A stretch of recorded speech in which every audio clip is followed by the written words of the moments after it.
DLF వ్యవహారంపై సభలో వాడివేడిగా చర్చ జరిగింది. డీఎల్ఎఫ్ భూములపై చర్చ జరిగే సమయంలో సీఎం కేసీఆర్ మంత్రుల వ్యాఖ్యలు అభ్యంతరకరంగా ఉన్నాయని, సభను హుందాగా నడిపించాలన్నారు. భట్టి వ్యాఖ్యలపై సీఎం కేసీఆర్ స్పందించారు. గత ప్రభుత్వ హయాంలోనే ఈ భూముల కేటాయింపు జరిగిందని, అప్పటి మంత్రులు తప్పులు చేశారని తాను అనలేదన్నారు. భట్టి విక్రమార్క చెప్పినట్టుగా సభానాయకుడిగా సంయమనం పాటిస్తానన్నారు కేసీఆర్. వారిద్దరి మధ్య మాటకు మాట ఒకసారి చూద్దాం.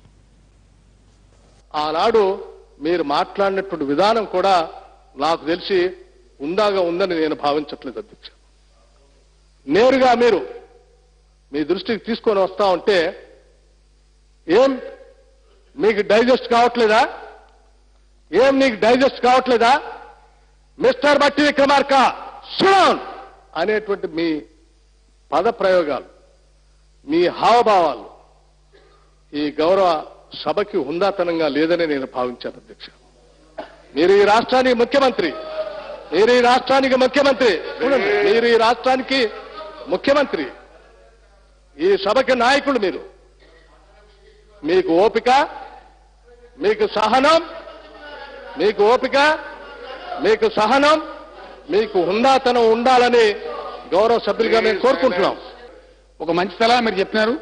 సభానాయకునిగా మీరు కొంత సమయం పాటిస్తే మంచిదని చెప్పినారు. తప్పకుండా అది మంచి సూచన. అది నాకే మంచిది, నా భవిష్యత్తుకే మంచిది. కాబట్టి దాన్ని తప్పకుండా మంచి చెప్తే, నిర్మాణాత్మకంగా చెప్తే ఇప్పుడు నేను అడ్డం రాలేదు అధ్యక్ష విక్రమార్క గారికి. వారు ముగించే వరకు నేను అడ్డం రాలే. స్వీపింగ్ రిమార్క్స్ లో కొన్ని మీరు పదాలు తప్పు వాడని చెప్పినారు. ఒకవేళ ఉంటే కూడా నేను సవరించుకోవడానికి సిద్ధంగా ఉంటాను అధ్యక్ష. ఆ సమయమనం, ఆ ఓపిక మాకు ఉంది అధ్యక్ష. బాధపడి గాయపడే మనసుతో నేను మాట్లాడిన తప్ప ఆ రోజు వేరే కాదు, మీకు కూడా తెలియదు కాదు. ఆరోపణలు వచ్చినటువంటి పరిస్థితి ఏదైతే ఉందో అది నన్ను బాధించిందని చెప్పిన అధ్యక్ష. గౌరవనీయులు భట్టి విక్రమార్క ఒక మాట చెప్పినారు.